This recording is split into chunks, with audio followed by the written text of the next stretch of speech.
Have you ever felt alone or trapped by insecurities? Have you ever felt silenced by what has happened to you and unsupported in navigating your grief? When it comes to addressing trauma and encouraging healing in our communities, Hope Dealers Apparel has championed community mental health and wellness for all. Led by a licensed mental health professional, Hope Dealers Apparel strives to eliminate the stigma associated with mental health and promote both individual and community wellness growth. With your very own piece of Hope Dealers Apparel, you can inspire others to join the conversation to address past traumas collectively by reassuring others that they are not alone in this healing process. There is a community willing and ready to embrace your story. Join the conversation. Find your peace. Connect with your community. Spread hope and continue to survive. Become part of the healing tribe by ordering your Hope Dealers Apparel today at hopedealersapparel.myshopify.com. As a listener of the podcast, you will receive 10% off of your entire purchase with the discount code NEXTSTOPLOADING at checkout. Catch up on community mental health conversations on YouTube at Holding Spaces LR. And connect with fellow healers in the Facebook group Hope Dealers Hangout. Links will be included in the show notes. Now let's start the show. Greetings and welcome to Next Stop Loading, the Growth Series. I am your host, Melissa, aka Stella. Overworked millennial turned freshman entrepreneur. So did things really change? Right. Anyhow, each week I'll bring you a conversation with professional women in various industries that are doing and or have done what the pandemic is teaching all of us to do. Figure it out. As a member of the Great Resignation, this series is dedicated to career and life transition. I hope this series engages and inspires you to grow with us on this journey of navigating this thing called life. I hope you know you're not alone. Join us. Greetings. Hi. Today, you guys, welcome back to the Growth Series with Next Stop Loading. I'm, of course, your host, Stella, and I have an amazing guest with me today. Would you, for our listening and our viewing audience, state your name, your current occupation, and your age? Of course, my age. Ooh. Just kidding. Thank you for having me. My name is LaTanya Coleman-Carter, and my current occupation is an author, and my age is 42. 42. I know you all didn't guess it. I know for a fact that the audience had no idea. Have you gone to like the fair and they played those games and you know how you can bet the person to guess your age? I have not done that. Haven't been to the fair, first of all, in Let's forever. Let's start there. In forever. But no, I understand what you're saying, though. Mm-hmm. The point is being made. Usually it starts when I start saying my oldest daughter is 24. And then they'd be like... Eyes are buck at that moment, I'm sure. Yeah. They're just like, how is that possible? Because you can't be right. no more than... Yeah, so I get that, but I haven't been to the fair in a while. I got you. Where do you hail from? Right here, Little Rock, Arkansas. Little Rock, Arkansas. Yeah. Now, is Little Rock your current place of residence? It's not. So currently I live in Los Angeles, California, but born and raised in Little Rock. This is home. Born and raised in Little Rock, Arkansas. Shout out to the town. That's where I rep. So shout out to the town. Now, Little Rock to Los Angeles. I'm sure there's a lot between this story. So let's start in Little Rock. What high school did you attend? Parkview, Patriots, woo woo. I'll let you slide on that one. No. No shade to Parkview. I have a sibling that went to Parkview, but shout out to Parkview. While you were a student at Parkview, what were your aspirations as far as growing up? What did those dreams look like for you? Interesting. So to be honest, I had already decided I liked math, probably in middle school. Okay. So I started pursuing math a little heavier when I got to Parkview. Okay. But I went to Parkview for the art side. Interesting. Yeah, dance specifically. So I had been dancing ballet, tap, jazz since I was 5. And so it just made, perfect sense at the time to go there. But I did not get in to Parkview on the dance side. I got in on theater. And the T was, just go ahead and go, because you might get to transfer over. Girl, I had to do theater for 2 years. And my senior year, they let me move to dance. So, but at the same time, I was still taking dance outside of the school. So my point at the time was to go to Parkview so I could take more dance. Dance all day at school, then go to dance after school. It didn't work out that way. But theater was great. And I met a lot of great people. And then when I did get into to the dance, I was able to go straight into dance ensemble. I mean, I had years of practice, so it wasn't like they put me at the bottom. So you eventually got to pursue that dream. I did. Okay. So after high school, what happens next? Well, so I got pregnant in high school. Okay. So my story kind of stops there in terms of becoming any of the dreams and aspirations I had as a kid type of situation. I became a mother immediately, got a job, moved out, got my own apartment, was really not a teenager anymore, a grown woman at 17. So I did continue with math. And so I went to Philander Smith College and for a math degree. Went there, moved around some universities and still kind of just went along the math path. Okay. So I ended up teaching at Philander Smith College. Interesting. Full circle moment. Full circle moment. Back at Philander teaching math.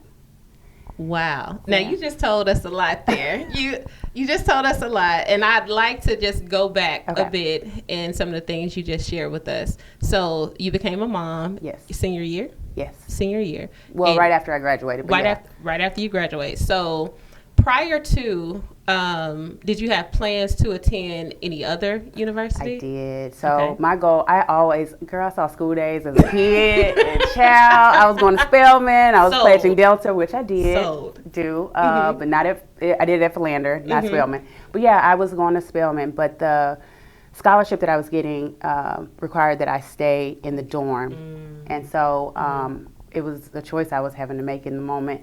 And it was hard because I was an academic all my life, and I was the smartest kid. And so the situation that I found myself in was really not what my family or anybody had hoped for, because I had big dreams and aspirations of going away to college and doing this whole thing. And so I had made this decision to have my oldest child. And so it did kind of change my course a little bit. But again, I still ended up at HBCU, still going after math. And, so it made a small change, but I think it was still turned out okay. Absolutely. Yeah. Absolutely. Now, at Philander, did you go in having the love of math? Did you go in thinking math all the way? Never change your mind, stayed on course? And I asked that because I changed my major 5 times, but I just wonder because it's been another person that I interviewed that said, like, they made up their mind, they knew freshman year, and they stuck with it, and I was amazed. So. No, not my story. Okay. So I loved math, and I knew the reasons I loved math, but as the math got deeper and deeper, it started to lose some of the things I loved about it. I liked the numbers. I took one course, and I want to tell you, there were no numbers in that math class at all, and I was just like, okay, what are we doing now? What is even the point here? So I ended up having this instructor for physical science, I think, and he came to me after class one time and said, because I would work the problems on the board. It was a lot of math in that course, but most of the kids that were in there were more science-based and didn't love the math as much, but I got into the math, so I would, raise my hand and go up and do the work. And so one day he pulled me to the side and he said, you really work these problems kind of differently than most. Have you considered engineering? He actually first started off, he said, what do you want to do? Why are you getting this math degree? I like that question first. Yeah. Okay. He said, and I was like, be a teacher, I think, And he was like, they don't make that much money. Oh, Lord, why I hear that? At least he told you the truth. He did, but I think I ended up still teaching. I went, because that's what I wanted to do from the beginning. And it's really interesting when you listen to the thing that you want to be and really just go for that. Absolutely. Then you probably cut some corners if you can stay that course, because I ended up leaving Philander and going to UALR and pursuing engineering. So I did computer engineering, and I hated it. every moment of it. Because when it got to the labs, and it was electronic computer engineering, so we would have lab, and you'd have to go in and build a circuit and have this clock count up and count down. Completely uninterested. And the people were uninteresting. So we're in lab, and so we're supposed to be cutting up and having a good time, you know? None of that. Everybody was so serious and so engaged, and I was so uninterested. I wasn't having conversation. I wasn't talking to people. So I finished it, the degree there, and then was like, I'm never doing anything with it. I knew then that I wasn't doing anything with that. So I moved on. I mean, so I did not. The question was, did you stay with it? Absolutely not. But I did have to come back to it. And so I ended up at UCA years later, probably 12 years later, to pursue math education. But at this point, I had gone and gotten a master's of business, and I had listened too much. Listen, people. Listen. If you have not been paying attention, degrees on degrees. Too many. Degrees on degrees. Your girl is educated. Girl, hello? yes. Hello, and can do the things. If you're looking, she might not be offering, but if you're looking, just saying. Just saying. Okay, so multiple degrees. Too many. I say more degrees than a thermometer. Hey. Too many. They don't add up, you know. They're not making sense. They're not making money. It doesn't have to. It doesn't have to make sense, but we can make it make money. Let's do that. We can make it make money. It doesn't have to make sense, but we can make it make money. Yeah. Now, so we get to teaching at Philander, full circle moment. How long are we there before we transition to our next role? So I did Philander, I guess about 4 years, but I was at Philander and Pulaski Tech. So I would adjunct at Pulaski Tech. Okay. And then I was teaching at full-time at Philander. I left Philander to go teach at Academics Plus Charter School in Mobile. And then from there is when I moved to California. So all of the teaching and stuff kind of halted there. Okay. It'd be a lot. Okay, guys. So we go straight we went from Capital City to Maumelle. It's not too far, but back then it was definitely a much smaller town. And then we go to California. How do we make the decision, and what encouraged us to go to California? At the time, my oldest daughter was she was getting close to graduating, and we were looking into colleges. Now, mind you, she had been doing the work. She was an academic like me and had been performing at the highest levels of everything, which is also what took me to the Academics Plus. Okay. Because that particular year, they weren't going to have a math teacher, and I knew the principal at the time, and they were like, look, your daughter, it was a vested interest, baby. You will not have a math teacher if we don't get one in here.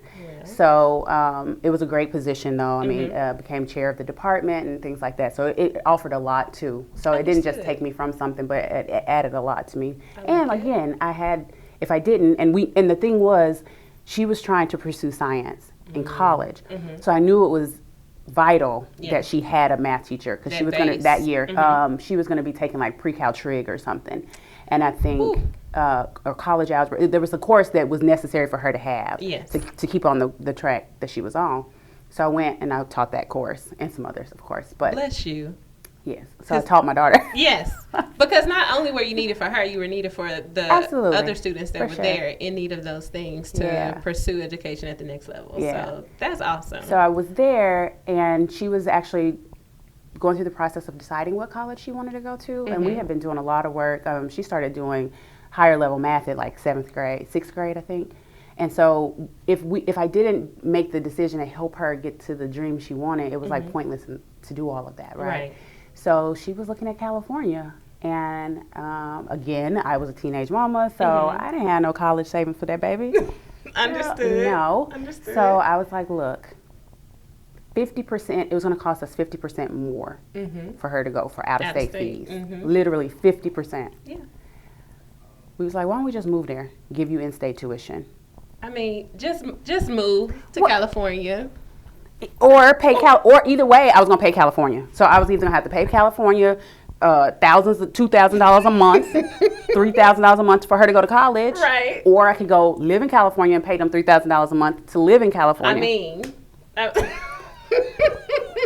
Just saying. I dig it. Decisions were made. You moved to California. What part of California did you all move The Valley. So That's so it's Los Angeles in the sense of Los Angeles County. Okay. So you say Los Angeles. Make it plain for us. Right. So, but we technically live in the Valley, Van Nuys. All right. Which I love. I actually wouldn't probably. We've lived there now for 8 years. She done graduated and moved on with her life. She don't even live there no more. She live in Philadelphia now, honey. Wow. Baby. Wow. But we love it. We love it. We love it. So, yeah.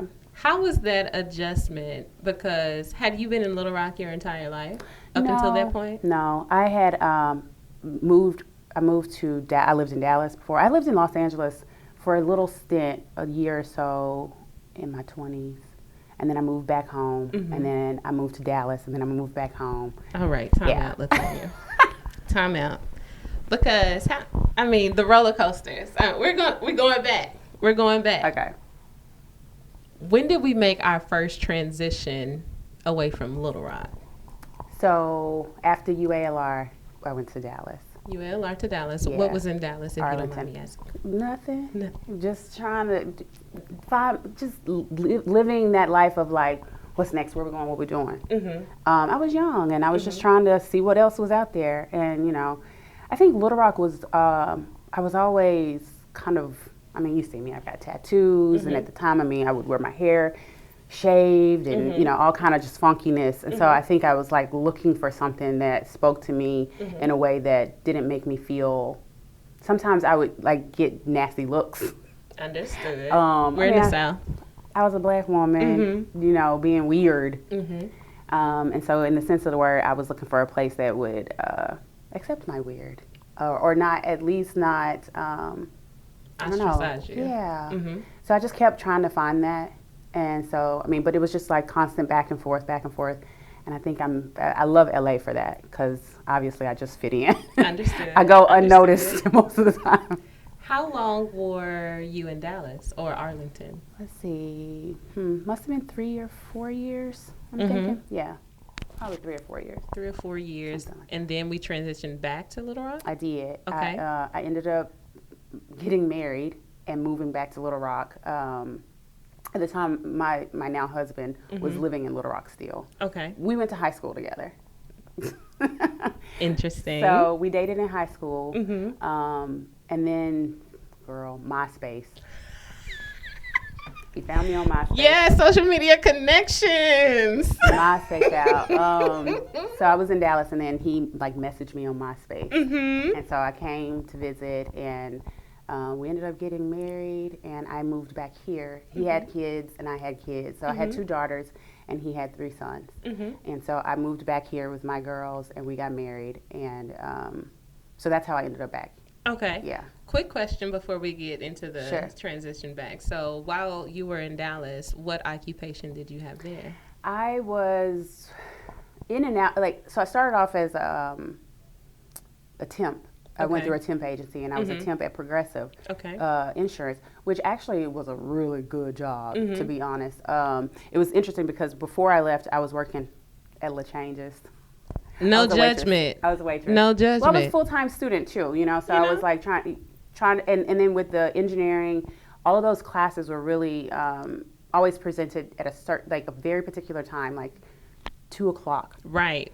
And that was the only class they were going to be offering that semester. And then it was a prerequisite to the one that's in the spring. So if you don't take it in the fall, you'll be waiting a year.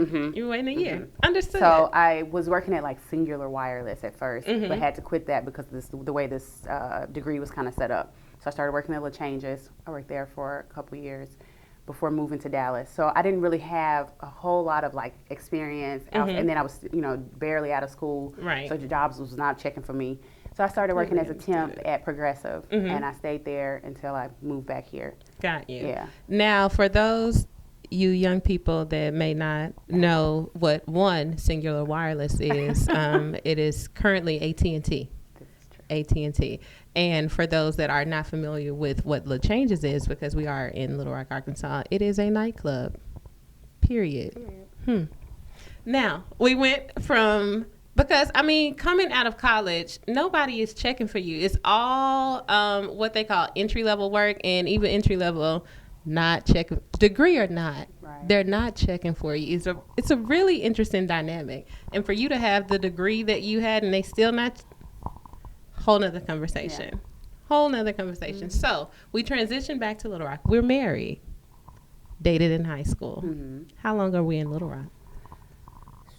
And what are we doing here in Little Rock as far as occupation? So that's when I had to go. When I got back here, I got a job at Remington College. Okay, I remember Remington. Very just, I think somebody knew somebody, mm-hmm. and they were just like, shout out to that. Right? That's because that's about the only way. So you can have all the degrees you want to, mm-hmm. and at the end of the day, I mean, because I had a master's of business by the time I got back to Little Rock. Repeat, master's of business, still could not get a job. Could not get a job without the, hey, I have a friend who, mm-hmm. so I went to Remington. Now this is before, I hadn't taught yet at all before this. I was mm-hmm. working at Progressive. So I didn't even really know I had wanted to go back to this idea of teaching. You know what I'm saying? Because that was the beginning, mm-hmm. you know. They said, can you teach English and math? Girl, English? Okay, I'll go ahead because that's what the job required. We're going to do it. I'm going to do it. We can do it. I speak English. I can do it. Barely. I speak AAVE on most days. We're going to get it done. Either way, you understood what I was saying. But so I taught the English and the math. The next year, went up for reaccreditation, mm-hmm. and now math teachers had to have a certain number of hours of math in your master's level, which I had only taken like accounting or something because I had got an MBA. So now I'm without a job again.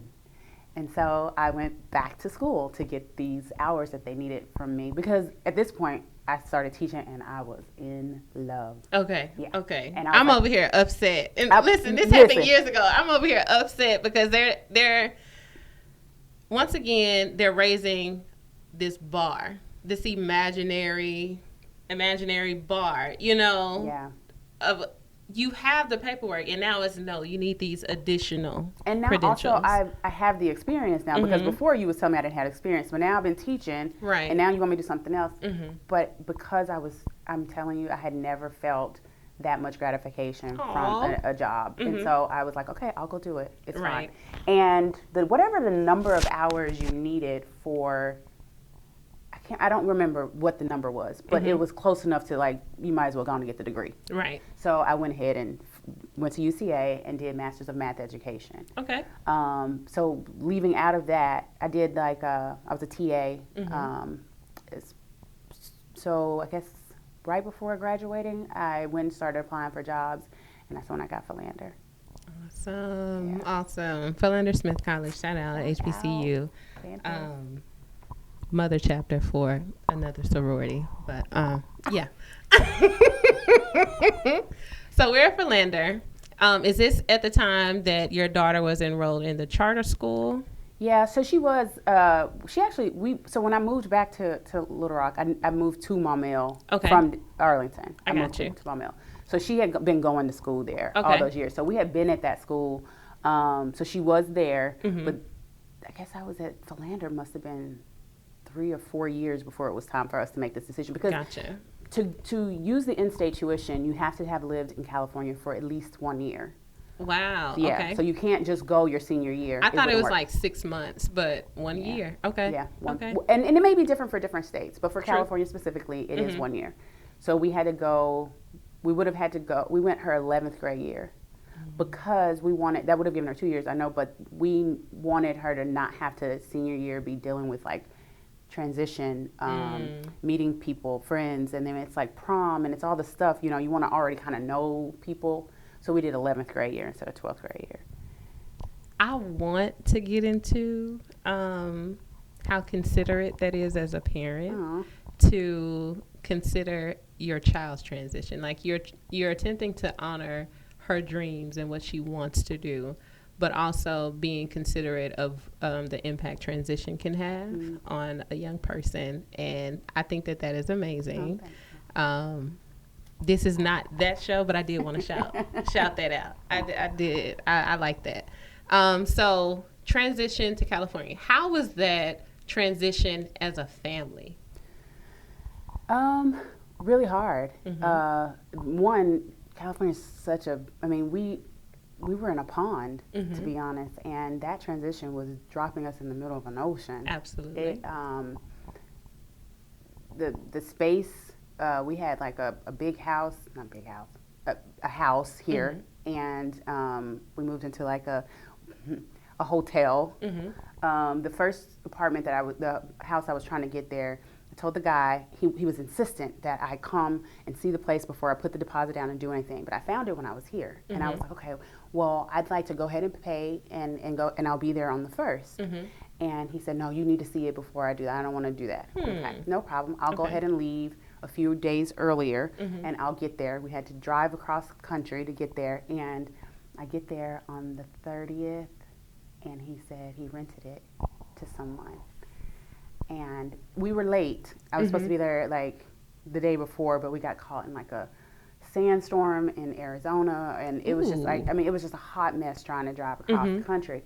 And so, I mean, and I was keeping him updated throughout the whole process, and he says he rented it. And so we went to a hotel, and we stayed in a hotel for 3 months, something like that. So that transition in and of itself, like just live, I mean, and they were going to school, living in a hotel, going home and school.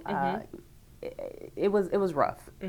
That's the honest truth. Understood. We're not there now, so it's okay to tell that story, and it feels good because I know that it in the moment it felt like the worst thing, and that maybe I had made the wrong decision. But well, I appreciate your honesty and sharing that with us, because I don't think people think about so in previous interviews, I don't think I really talk about what the adjustment felt like. And then, because it's not just you adjusting, this is a family unit, right? These are parents and children. New place, new city, new everything. And everybody is going to respond to that differently. And then we still have to interact, especially because you all lived in the hotel for 3 months. Now we're in close quarters, adjusting, and the impact that can have on the family. Absolutely. So I appreciate you sharing that. Now, so we're in this hotel for 3 months, and then we transitioned to? So during the 3 months, so when we went out, it was just my oldest daughter, who's now 24, and my middle daughter, who's now 17. Okay. So it was just us three, because at the time, my little kids were 1 and 4, and they were going to need daycare. They weren't school age, and I was trying to make it there before the school year started. So I took the school age kids, and we went out, and my husband and the little kids stayed here. Okay. And they stayed in their daycare. Yeah, they stayed in their daycare. Well, here's the tea. Child, I thought I got degrees on degrees. I got a stellar resume. I done worked at a college. I done did this and that. And the third, let me go on out ahead of y'all. Let me get things set up. I got this. I'm gonna go get the job, get everything set up, and then y'all come. Absolutely. That's not always how life works, guys. Did not happen. That's not always how. Still never did get a job. The credentials for teaching were different. And I didn't do my due diligence, I guess. I didn't check into that. I just assumed I could go. I mean, I had the things that they say you need to have. I have the things. They say, get your education. They say, get your experience. I have the things. So what research? In my mind, there wasn't anything to be done. I'm just going to go out there and get set up. And it just never worked. So that was part of the transition as well. Like, I'm struggling. I mean, I'm still having to, send the older kids off to school each day and then try to find a job. And that became very daunting because it just was not happening. Right. Again, because now, mind you, I don't have no family out there. I didn't have no friends. I didn't know nobody. I just went. So with the world that we live in, being that you have to know somebody to get the job, and I didn't know anyone, so I'm just in this position where I'm trying to do the temp thing, and I really honestly, over the years, so it's been 8 years now, never landed the teaching job or the thing that I wanted necessarily, but I did a lot of gigs. It's a gig city. Okay. Is what they call it. And so basically that's just like, hey, today I need someone to hold the reflector while I take pictures. I'll pay you $500. Or, and it's just like the every day who needs something. And since I got to the point where I started meeting people and knowing people, and they knew that was, my situation, that I'm free and available all day, call her, she can, And so that's how I kind of. Interesting. That's an interesting balance. Yeah. And definitely a significant adjustment. Understood. Yeah. So when did your husband and the rest of the family join you? So that was the 3 months. So they came out after, and they could not hang with the hotel living. I mean, we did it for like 2 weeks or a month, maybe. I can't remember. And they was like, yeah. So about that, I mean, and I had been doing a lot trying to move this situation around. But so we were standing in one of those like extended stay type of places. Right. But the law says that you can only stay there for 30 days. You can't live in this particular type of thing. Interesting. Yeah. So every 30 days, we were having to pack up everything and move out. And I would get an Airbnb for like a night, and then we'd move back in. Right. Yeah. Which was okay for 3 people. Right. But 6 was really hard. So after that first move out with them, we got an apartment. So we moved to Encino. Okay. Yeah, we got our first apartment. All right. Yeah. So we're in Encino. Family is adjusting. Obviously, you all continue to adjust and eventually came to love the area, right? So what you say it was a gig city. So multiple gigs. How do we land on being or becoming an author? So one of the gigs I had was I tutored math for a company, and I had, but at this point I had a lot of clients through this company, and it gave me a chance to kind of, and it would, you know, give me a little bit of my life back in the sense of like educating and being a teacher and doing math. So I was having a good time doing this. Absolutely. And one day, one of my clients let it out that she was paying this company like $100 an hour. I was getting $20 an hour. The company was paying me $20 an hour. Now, mind you, this is LA. So I'm driving to these people's homes. I drive a big Tahoe. So gas is expensive. Eating it up. So I'm not even really making $20 by the time I do the traffic there, traffic going home, and then I'm going from one place to the next. It was just like, and she's just like, I don't know, she was venting and saying like how it's worth it, how everything I do is worth it, and she's glad that she pays us $100 an hour. And I was like, for what? And I hadn't even thought about it. I hadn't even thought about it. That didn't set well with me. Of course it didn't. And so I started my own tutor company.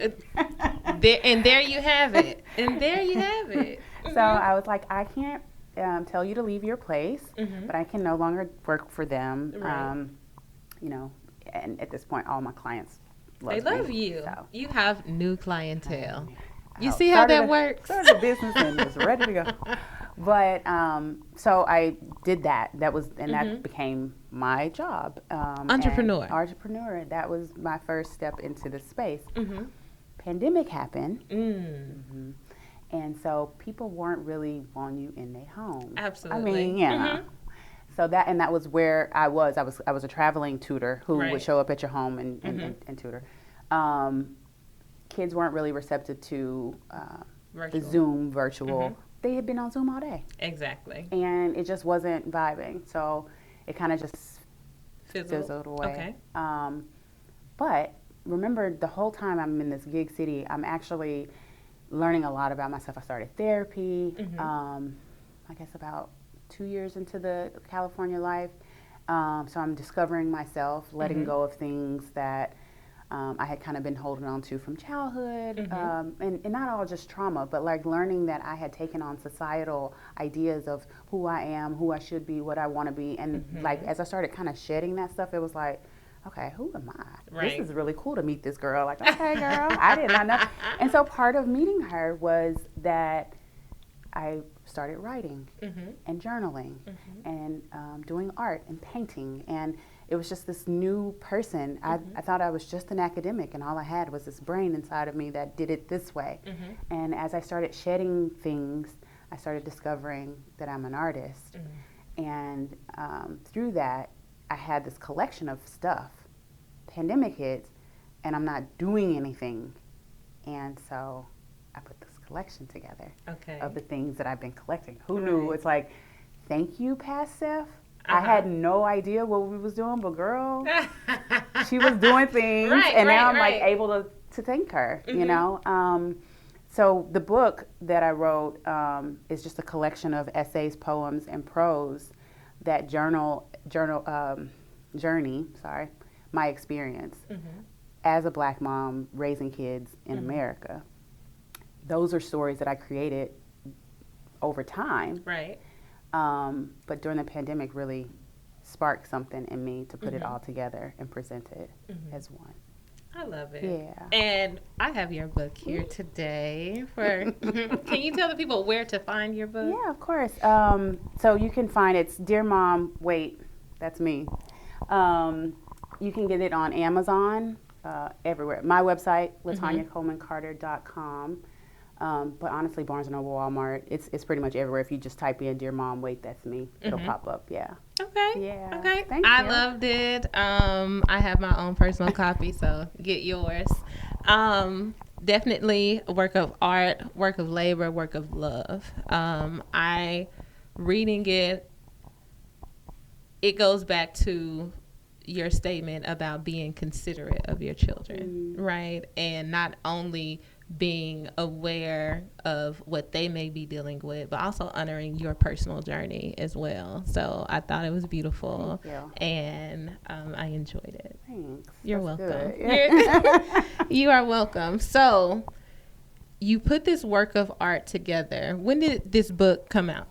February 22nd, 2022. This year. Mm-hmm. This year. Yeah. So we're still shopping that around, huh? Yes.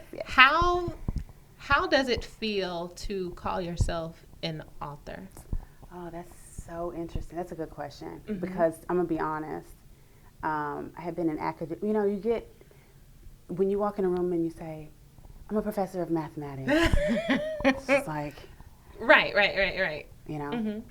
And I've carried that. That's been one of my labels. Something I've subscribed to as an idea of who I am and.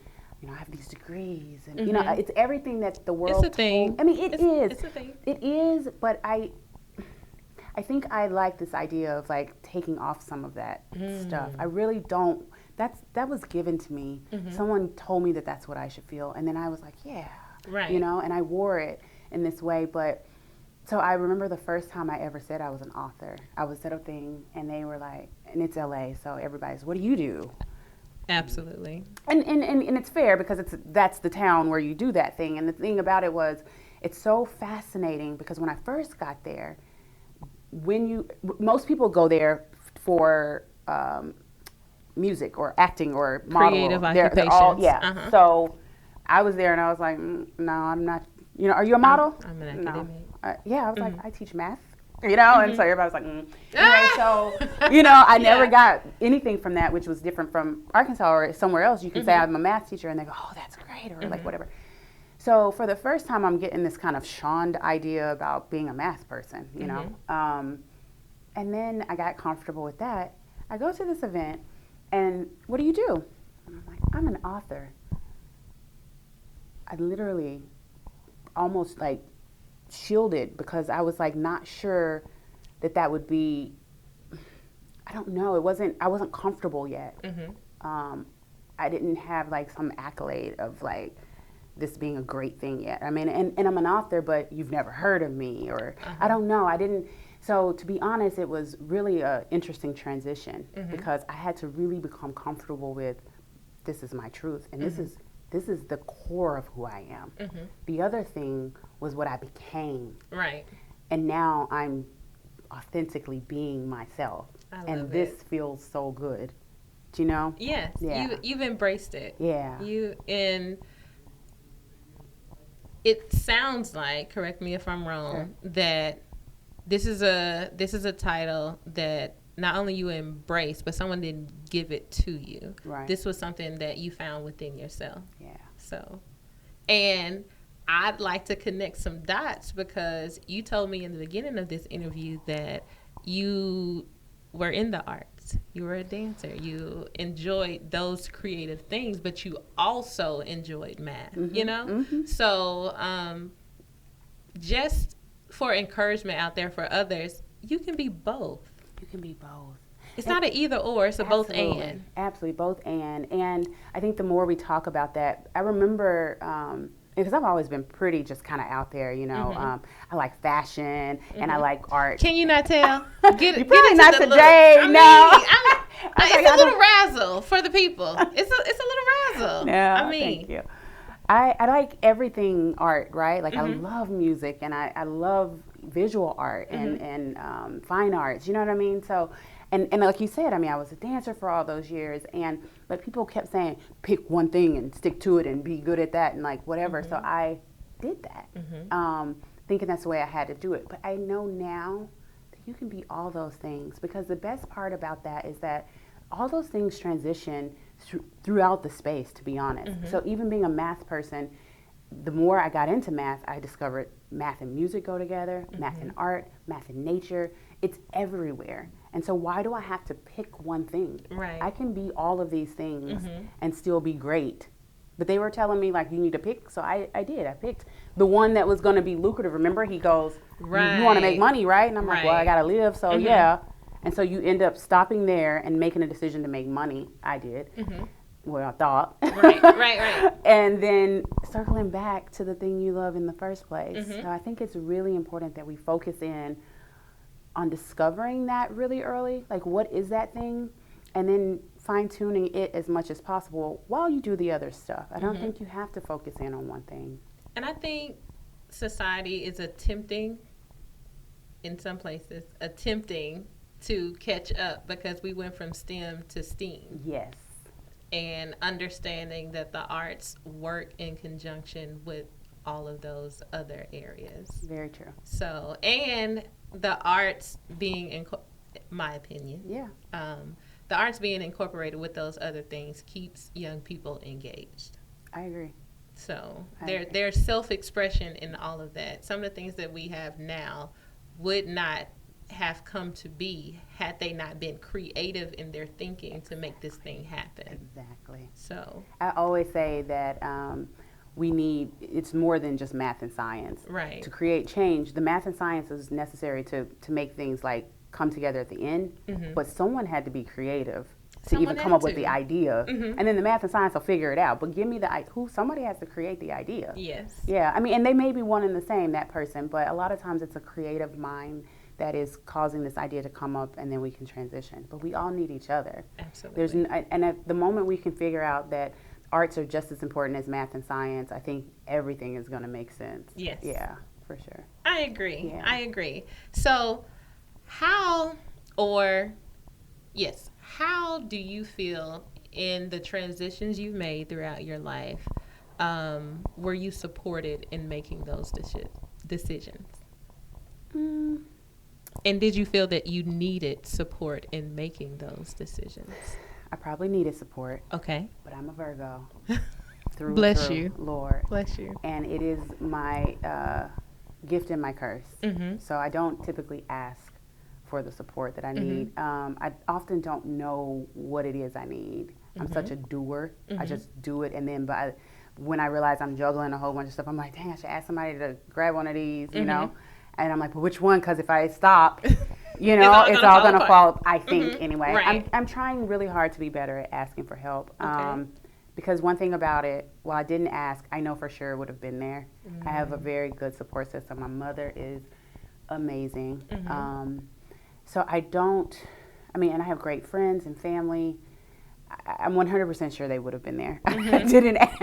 I just felt like I was going to get it done. Yes. Okay. Is there anything that I have not asked you that you would like to share with our listening and viewing audience?